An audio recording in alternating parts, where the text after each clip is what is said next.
साथ निभाना साथिया के आने वाले एपिसोड में जबरदस्त ट्विस्ट। गोपी पर लगा प्यार का आरोप, राधिका का राज हुआ। और भी गहरा एपिसोड की शुरुआत मोदी भवन से होती है, जहां डॉक्टर गोपी की जांच करने के बाद परिवार को चेतावनी देते हैं कि उनकी मानसिक स्थिति अभी पूरी तरह ठीक नहीं है। डॉक्टर सभी से कहते हैं कि गोपी को किसी भी तरह का तनाव नहीं दिया जाए, क्योंकि फिलहाल उन्हें सिर्फ आराम और सुकून की जरूरत है। इसी बीच दूसरी ओर राधिका मंदिर जाने का बहाना बनाकर अपने बॉयफ्रेंड मंगेश से मिलने पहुंचती है। वहीं जग्गी चुपचाप गोपी के कमरे में आता है। गोपी की हालत देखकर उसकी आंखें भर आती हैं। वह सोचने लगता है कि आखिर गोपी के साथ ऐसा क्या हुआ कि उसकी जिंदगी इस मोड़ पर आ गई।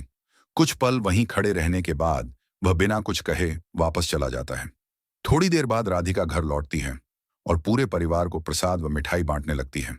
जैसे ही वह गोपी के सामने आती है, अचानक गोपी गुस्से में उसे जोरदार थप्पड़ मार देती है।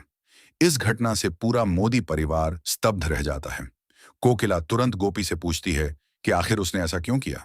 तब गोपी सभी के सामने बड़ा खुलासा करती है। वह कहती है कि राधिका मंदिर नहीं गई थी, बल्कि अपने प्रेमी मंगेश से मिलने गई थी और उसने अपनी आंखों से दोनों को साथ देखा है। गोपी की बात सुनकर हर कोई हैरान रह जाता है। उर्वशी गोपी से सबूत मांगती है। तब गोपी बताती है कि राधिका के पिता का फोन आया था। उन्होंने पूछा कि राधिका कहाँ है। जब उसने बताया कि वह मंदिर गई है, तो उन्होंने कहा कि उन्होंने राधिका को मंदिर भेजा ही नहीं। यही बात सुनकर उसे शक हुआ और वह खुद मंदिर पहुंची, जहां उसने राधिका को मंगेश के साथ देख लिया। लेकिन राधिका तुरंत अपनी सफाई देती है और कहती है कि गोपी जानबूझकर उसके और जग्गी के रिश्ते को खराब करना चाहती है। इसके बाद उर्वशी राधिका के पिता को फोन करती है। इस बार वे साफ कहते हैं कि उन्होंने ही राधिका को मंदिर भेजा था। इसके बाद राधिका मंदिर के पुजारी से भी बात करवाती है और पुजारी भी यही कहते हैं कि राधिका पूजा करने मंदिर आई थी। अब पूरा परिवार गोपी की बात पर शक करने लगता है। उर्वशी गोपी को डांटते हुए कहती है कि उसने बिना वजह एक मासूम लड़की पर आरोप लगाया और थप्पड़ भी मार दिया। लेकिन गोपी अपने बयान से पीछे नहीं हटती। वह बार बार यही कहती है कि उसने जो देखा वही सच है। बाद में कोकिला अकेले में गोपी का साथ देती है। वह कहती है कि उसे पूरा विश्वास है कि गोपी झूठ नहीं बोल सकती। लेकिन जब राधिका के पिता और मंदिर के पुजारी दोनों उसके पक्ष में बोल रहे हैं, तो जरूर कोई बहुत बड़ी साजिश रची जा रही है। इधर जग्गी भी गहरी सोच में पड़ जाता है। उसके मन में सवाल उठता है कि आखिर सच कौन बोल रहा है, गोपी या राधिका।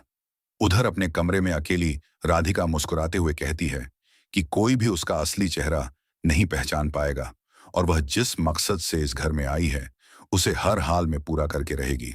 इसके बाद गोपी फिर से कोकिला से कहती है कि उसे नहीं पता राधिका के पिता और पुजारी ने झूठ क्यों बोला, लेकिन वह पूरे विश्वास के साथ कहती है कि राधिका जग्गी के लिए सही लड़की नहीं है। तभी उर्वशी वहां पहुंच जाती है और गोपी पर बेहद गंभीर आरोप लगा देती है। वह कहती है कि जैसे जैसे जग्गी की शादी का समय करीब आ रहा है, वैसे वैसे गोपी की बेचैनी बढ़ रही है, क्योंकि वह खुद मन ही मन जग्गी से प्यार करने लगी है और इसी वजह से राधिका को बदनाम कर रही है। उर्वशी की यह बात सुनकर गोपी और कोकिला दोनों हैरान रह जाते हैं।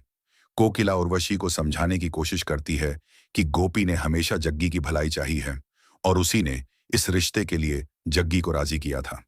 लेकिन उर्वशी किसी की एक नहीं सुनती और अपने आरोपों पर अड़ी रहती है। अब देखना बेहद दिलचस्प होगा कि क्या गोपी राधिका का असली चेहरा सबके सामने ला पाएगी, या फिर राधिका की चालें पूरे मोदी परिवार को अपने जाल में फंसा देंगी।